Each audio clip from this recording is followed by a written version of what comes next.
ತುಲಾ ರಾಶಿಯವರಿಗೆ ಈ ವಾರ ಆಧ್ಯಾತ್ಮಿಕ ಬೆಳವಣಿಗೆ ಮತ್ತು ಪ್ರಾಯೋಗಿಕ ಪಾಠಗಳ ಸುಂದರ ಸಂಗಮವಾಗಿದೆ. ನಿಮ್ಮ ರಾಶಿಯಾಧಿಪತಿ ಶುಕ್ರನು ಉಚ್ಚ ಸ್ಥಾನದಲ್ಲಿ ಪ್ರಕಾಶಿಸುತ್ತಿರುವುದರಿಂದ ಮತ್ತು ಭಾಗ್ಯಸ್ಥಾನದಲ್ಲಿ ಗುರುವಿನ ಶುಭದೃಷ್ಟಿ ಇರುವುದರಿಂದ ನಿಮ್ಮಲ್ಲಿ ಹೊಸ ಭರವಸೆ ಮತ್ತು ಉತ್ಸಾಹ ಮೂಡಲಿದೆ. ಇದು ಹೊಸ ವಿಷಯಗಳನ್ನು ಕಲಿಯಲು ಮತ್ತು ಗುರು ಹಿರಿಯರ ಮಾರ್ಗದರ್ಶನ ಪಡೆಯಲು ಅತ್ಯಂತ ಸೂಕ್ತವಾದ ಸಮಯ. ನಿಮ್ಮ ವೃತ್ತಿಜೀವನದಲ್ಲಿ ಮಂಗಳ, ರಾಹು ಮತ್ತು ವಕ್ರಗತಿಯ ಬುಧನ ಪ್ರಭಾವದಿಂದ ಸೃಜನಶೀಲ ಶಕ್ತಿ ಹೆಚ್ಚಲಿದೆ. ಆದರೆ ಹಣಕಾಸಿನ ವಿಚಾರದಲ್ಲಿ ಅತಿ ಹೆಚ್ಚಿನ ಜಾಗರೂಕತೆ ವಹಿಸುವುದು ಮುಖ್ಯ. ಯಾವುದೇ ಆತುರದ ಹೂಡಿಕೆ ಅಥವಾ ರಿಸ್ಕ್ ತೆಗೆದುಕೊಳ್ಳಬೇಡಿ. ಬುಧನು ವಕ್ರಗತಿಯಲ್ಲಿರುವುದರಿಂದ ಯಾವುದೇ ಇಮೇಲ್ ಅಥವಾ ಒಪ್ಪಂದಗಳಿಗೆ ಸಹಿ ಮಾಡುವ ಮುನ್ನ 2 ಬಾರಿ ಪರಿಶೀಲಿಸಿ.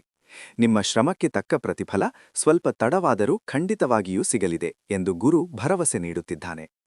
ಪ್ರೀತಿ ವಿಶ್ವಾಸದ ವಿಷಯಕ್ಕೆ ಬಂದರೆ, ನಿಮ್ಮ ಪ್ರೀತಿಪಾತ್ರರಿಗೆ ಸಹಾಯ ಮಾಡುವುದರಲ್ಲಿ ನೀವು ನೆಮ್ಮದಿ ಕಾಣುವಿರಿ.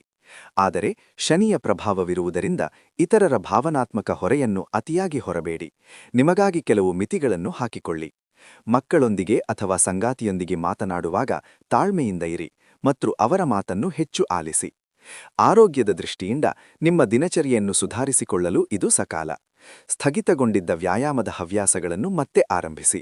ಮಾನಸಿಕ ಒತ್ತಡವನ್ನು ನಿರ್ವಹಿಸಲು ಸಾಕಷ್ಟು ನೀರು ಕುಡಿಯಿರಿ ಮತ್ತು ಪೌಷ್ಟಿಕ ಆಹಾರ ಸೇವಿಸಿ. ಈ ವಾರದ ಕಿವಿಮಾತು ಎಂದರೆ, ಅವಸರ ಮಾಡದೆ ಎಲ್ಲವನ್ನೂ ಶಾಂತವಾಗಿ ಎದುರಿಸಿ. ನಿಮ್ಮ ಆಂತರಿಕ ಶಾಂತಿಯೇ ನಿಮ್ಮ ದೊಡ್ಡ ಶಕ್ತಿ. ಈ ವಾರ ನಿಮಗೆ ಸುಖಮಯವಾಗಿರಲಿ.